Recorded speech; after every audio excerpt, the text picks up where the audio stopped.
welcome back. We're back at the Collectors here in Lebanon, Tennessee. Address again. 205 South Maple Street, Lebanon, Tennessee, 37087. Look for that fancy Camaro out there with the flash colors on. What's the story on that? The story is not Flash, not Gryffindor, or the 49ers. It's Iron Man, the Iron Man theme. It has these cool layers of armor on it, if you get close enough to see the detail. And also the brake calipers and the Chevy symbol in the front are like a blue for his repulsors on his feet and hands, cool. And his arc reactor. That is cool. I was thinking either ASU, Florida State, Flash. Okay, no. so you set me straight on that. That's awesome. Yeah. So we're back with episode 2 of Comic Talk, wanting to share some of the comics that you've read this week. Yep. Go ahead. What do we got? All right. Well, we're going to start off with this, going to a little darker area here for What If Venom. And this is issue number 4. And this was written by Jeremy Holt. And he's done things like DC Pride and Marvel Voices. Mm-hmm. And the artist on this one is Diogenes Neves. Wow. So, yeah. Another one of those I'm names. Always struggling with these names, bro. He's done Realm of X and then Spider-Verse Unlimited. And in this, it's kind of a different way of seeing Venom and how he reacts to different people instead of Eddie Brock. So in this one, he was interrupted in taking over Eddie Brock by She-Hulk. Oh, wow. And he captured her first, and he's jumping from body to body because they're not such a perfect match as Eddie was. Gotcha. So he's going from different hero to different hero. Wolverine's in here. As you can see, Loki's on the cover of this one. Just check it out because they have different heroes in here that get taken over and get venomized. Very good. Very good. Yeah. That's pretty awesome. What I have next is a part of the Blood Hunt series, a little vampire event that's going on right now. And this one is Blood Hunters. And So what's cool about this Blood Hunt thing, as we talked about it on episode 1, was the horror homage cover of the decapitated Thor head. Checking the prices, you wouldn't believe this. The raw prices are up to $250 for the raw book. Now, this was a 1 in 25. You had to buy the variant. You had to get 25 copies of that. Then you got this. It's polybag, supposed to be super gruesome inside. If you can grab it, this has got to be on the top 10 on every list that I've watched on all my fellow YouTube channel. Amazing cover. Grab that one if you can get your comic book store to get you one. That's true. This one was written by Mark Russell, who's done Superman Space Age and One Star Squadron. And then the artist is Bob Quinn, who did Kill Your Darlings and Reign of X. Oh, wow. Okay. Yeah, and in this one, this is kind of it's a collection of stories that are happening to different heroes. See, we got Hawkeye. We got J. Jonah Jameson's son. I forget his name. Is that Man-Wolf? Yeah, that's him. There you go. He becomes Man-Wolf and fights vampires, which is pretty awesome. And then we have Dagger here, who fights with light. So she is really effective against these vampires. But it's different stories all in one book. And it's pretty awesome read that goes along with the Blood Hunt event. Very cool. Very cool. And my last one I have is really dark, okay? I'm talking about Aliens, Black, White, and Blood. And this one, just like the Blood Hunters, is a collection of different stories that they continue with each issue. And this is issue number 4. And the previous ones, I think they're following 3 different stories. So you'll see 3 different stories in each of these issues. Oh, okay. And the whole thing is black and white, except for some spots of red, not just the blood, but some spots of red in there. And it's a very interesting story to see on the alien universe. Like one of them was all human spaceship with one android who was helping maintain the facility. It come across this abandoned ship with an SOS beacon, which you should already know in the alien universe. You don't pick up. It's a problem. Yeah.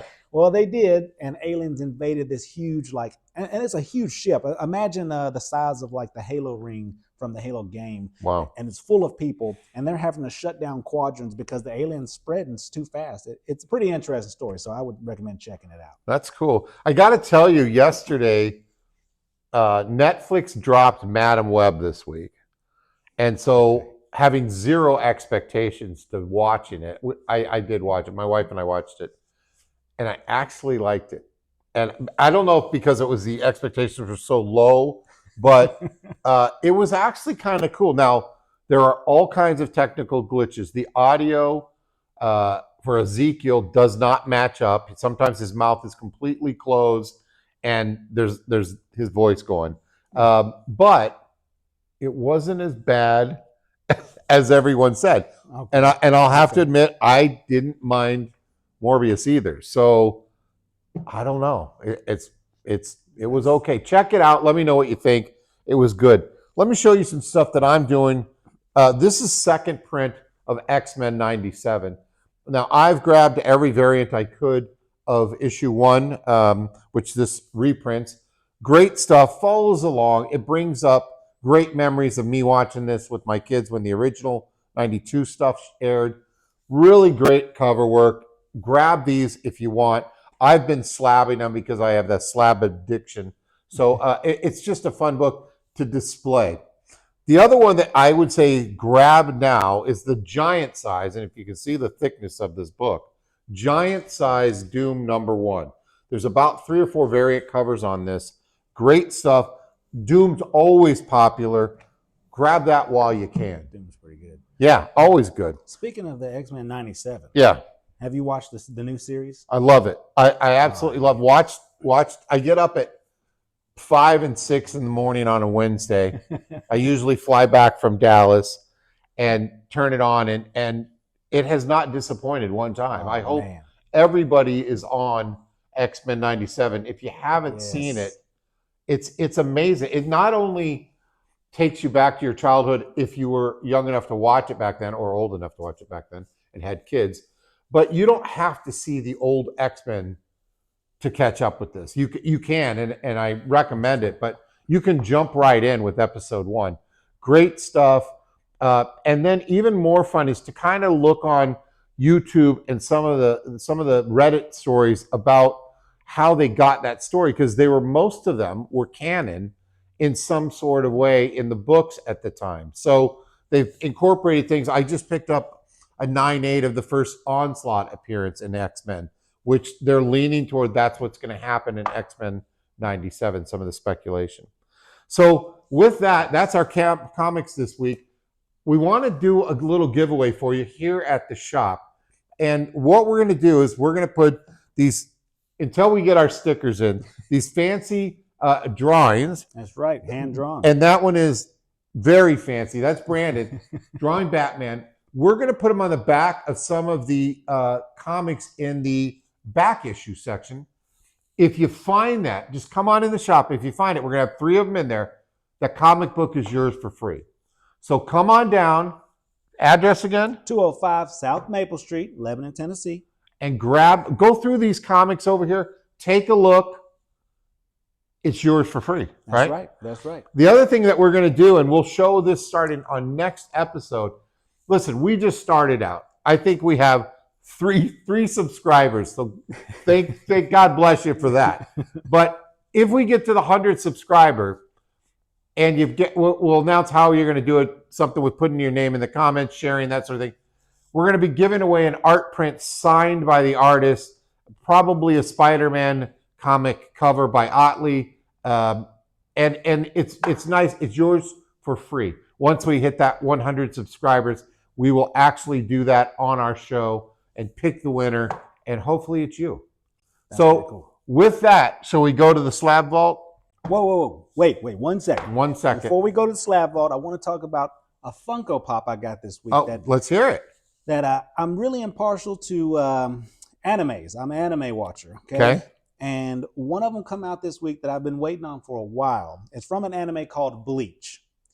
And if you know Bleach, it's about these guys called Soul Reapers. And what they do is protect the world of the living from these demon-like creatures called Hollows.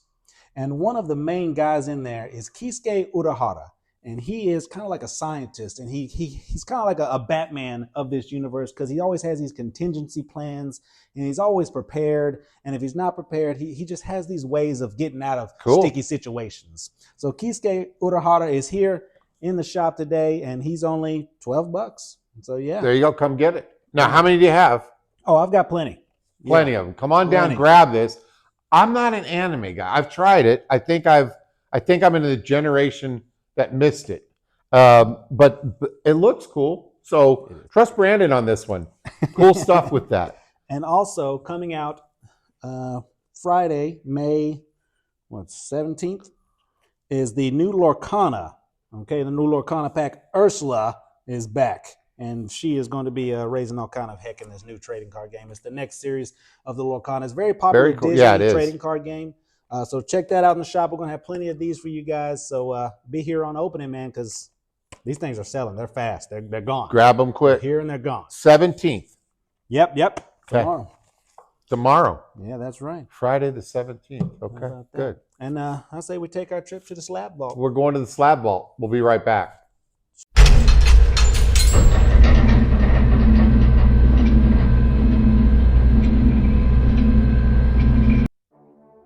With all the hype and very valid hype of X-Men 97 on Disney Plus, I wanted to show off some of the X-Men slabs. Some must-haves, and even at a lower grade of 3.5, giant size X-Men 1, which is the new team, 94, 95.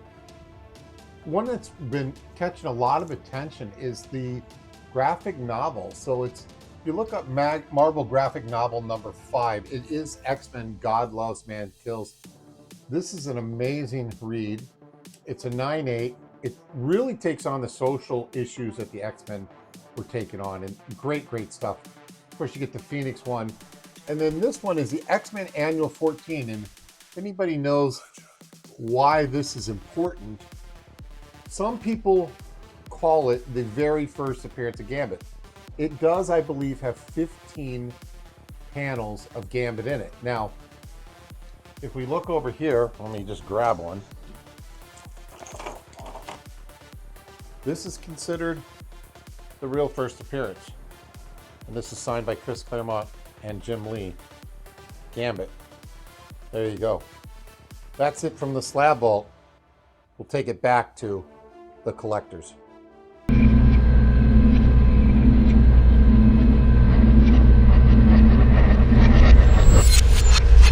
All right, back from the slab vault. Hope you enjoyed that. A couple things. So I got to ask you. Let's do some hypotheticals. Okay.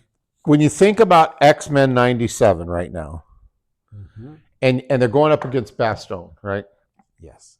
Incredible power. Who could take him out? From the X-Men? Yeah, Solo. Solo. This is like the ultimate nerd type conversation. Yeah. That's a serious one right there. From the X-Men, and I think about how different ways of how they're using their powers, man. And I don't think Rogue could do it. Everybody would probably go to Rogue as a heavy hitter, but she can't absorb him because he's like machine or something. So that wouldn't affect him. I'm thinking maybe Nightcrawler. I mean, maybe he can teleport him somewhere, maybe into a black hole or something, and get himself out, maybe. So they have really upped the game with Nightcrawler in this, which I love because I think he's a great looking character. In fact, Nightcrawler number 1, the mini series that came out 80s, I think 80s or 90s, is now on most top 10s out there right now to pick up. Great issue, and you can get it for fairly cheap. I'm taking Magneto if he's still in the X-Men. You know, there's that kind of that mix, and with his, powers of metal, I'm thinking Bastion's metal in some ways. Could he rip them apart? But then do we go to Jean Grey? I don't know. What do you guys think in the comments? Who's going to take him out? It's a weird one. You saw what happened to Mr. Sinister, like. Oh yeah, just like destroyed. Crazy stuff. I do want to give a shout out to some of the great Facebook groups that are out there here locally in Middle Tennessee. 615 Comics. If you haven't joined the group, get on there and join them. It's interesting. There's some live auctions on there. Good chat, good folks. Check them out on Facebook. 615 Comics. I'm Brandon from Collectors Comics. I'm Steve from ActionNerd.com. Don't forget to like and subscribe, and give us a comment. Tell us how we did. Yeah, thanks so much. Any feedback is welcome. We're just starting this. This is episode 2. Don't forget to collect. That's right. Keep on collecting. Bye-bye.